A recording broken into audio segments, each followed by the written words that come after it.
The alarm clock screams. You slap the snooze button. Again. You pour a coffee that's less about enjoyment and more about basic survival. Then you sit in traffic, or maybe at your makeshift home office, and just stare at a screen, counting the minutes. Not to a project deadline, but to 5 p.m. Sound familiar? What if I told you the whole idea of a stable 9 to 5 is one of the biggest scams of the modern world? Sure, everyone sees the steady paycheck and the illusion of security. But nobody talks about the real price you pay. The quiet burnout, the stolen hours, the creeping feeling that you're just a gear in a giant machine you don't even understand. Today, we're talking about what the corporate world doesn't put in the job description. Hook. I still remember my first real job. I was so damn proud. I had a desk, a title, and a reliable income. I thought, this is it. I'm an adult now. I bought the whole promise. Just work hard from 9 to 5, and you'll get a stable, fulfilling life in return. And for the first year, it actually felt true. I was eager, I was learning, and I felt like I was making a difference. But then, little by little, things started to shift. The 9 to 5 quietly became an 8 to 6, and then a 7 to 7. The clear line between my work life and my actual life just disappeared. It all blurred into one exhausting shade of gray. I remember living with this constant, humming anxiety. The feeling that I was always on, always available, and just one email away from being sucked right back into work. Section 1. The hidden costs of the grind. I used to think that being busy meant I was productive. That firing off emails at 10 p.m. made me a star employee. I wore my exhaustion like a badge of honor. But it wasn't. It was a symptom of a fundamentally broken system. The 9 to 5 schedule isn't designed for how humans actually work. It's a leftover from the Industrial Revolution, built for factory lines, not for creative, thinking people. The first thing to go? My mental health. The constant pressure, the feeling of being totally replaceable, it led to a level of stress that felt like drowning in slow motion. My creativity, the very thing that made me good at my job, packed its bags and left. It was replaced by survival mode, just trying to tick off boxes and get through the day. It's no surprise that recent data shows a staggering 76% of employees feel burned out, with most blaming an overwhelming workload. And then, my body started paying the price.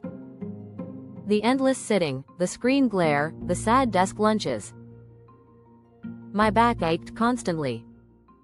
I had tension headaches that wouldn't quit. My energy was shot, not just at work, but at home, too. I was too tired for the gym, too drained to cook a real meal, and too mentally checked out to be present with the people I loved. I was sacrificing my actual health for a job that, I slowly realized, would post my position before my obituary. But the sneakiest cost of all was the wasted time. The hours I lost in pointless meetings that should have been an email. The time spent looking busy because the culture valued being present more than being productive. It's wild. Research shows most office workers are only truly productive for a fraction of their 8-hour day.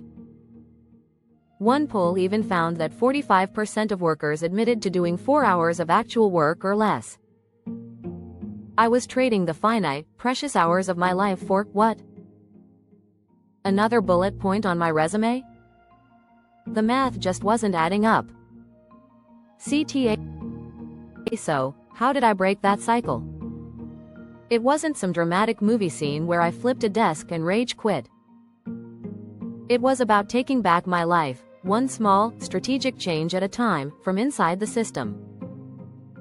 And today, I want to share the life hacks that nobody tells you when you're stuck in the grind, the ones that gave me back my energy and my sanity.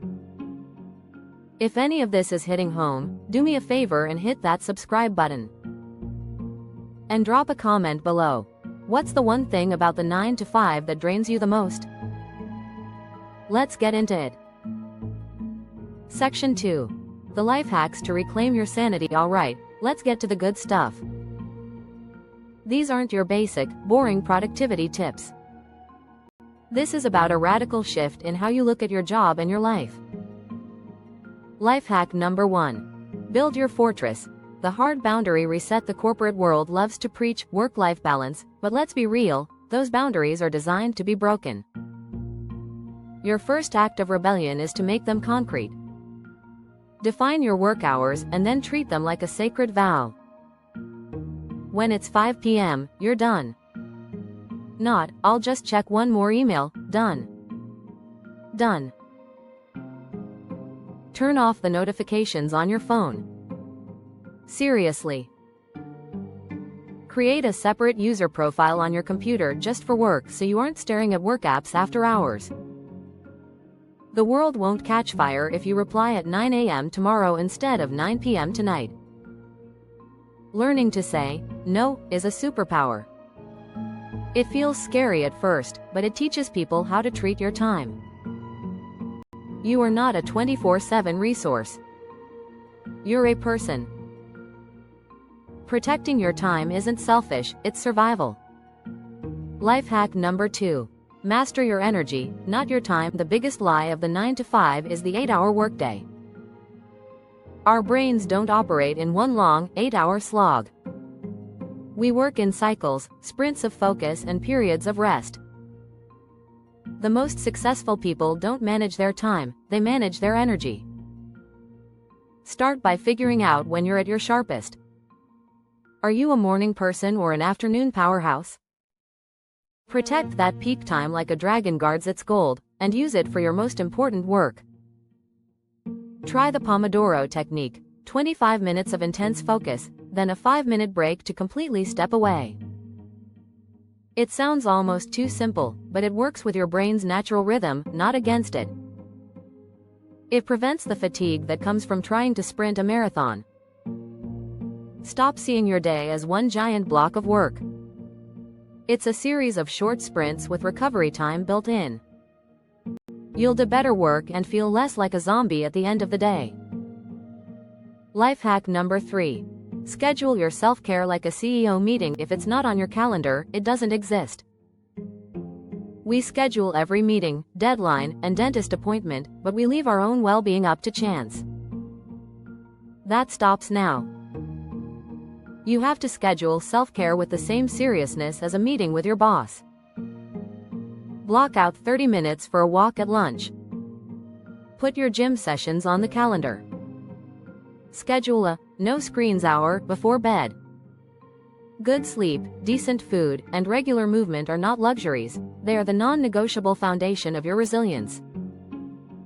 Trying to perform without them is like trying to run a marathon on an empty tank. Burnout isn't a possibility, it's an inevitability. Make a list of things that actually recharge you and put them on the schedule.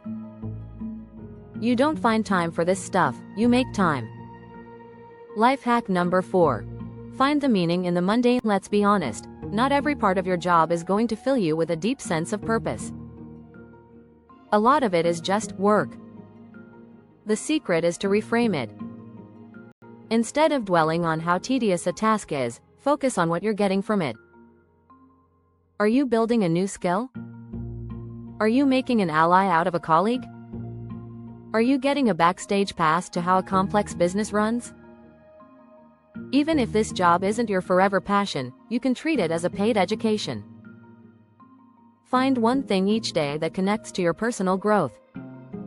This tiny mental shift can transform your relationship with your job from one of pure resentment to one of purpose, even if that purpose is just preparing you for what's next. Life hack number 5. Master the art of the strategic disconnect. In a world that demands we always be on, choosing to disconnect is a revolutionary act. This means taking your breaks. All of them. Get up from your desk, walk outside, and for the love of all that is holy, don't talk about work. It also means using all of your vacation days.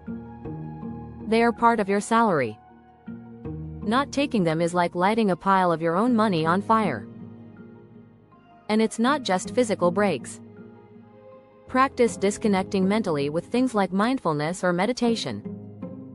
Even a few minutes of just focusing on your breath can pull you out of a stress spiral. Journaling can also be a game changer for processing the day's nonsense and getting clear on what actually matters. When you intentionally step away, you give your brain a chance to rest and reboot. And that's where your best ideas come from. Conclusion: the 9-to-5 grind is built on a set of outdated rules that too often lead to burnout, wasted effort, and a life that feels unlived.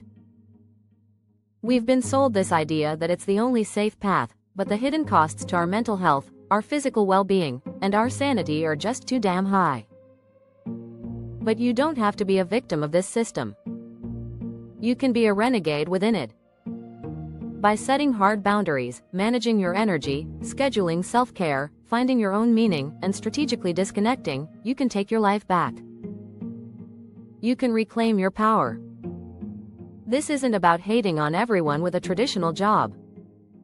It's about empowering you to make the job work for you, not the other way around. You have way more control than you think. Start today.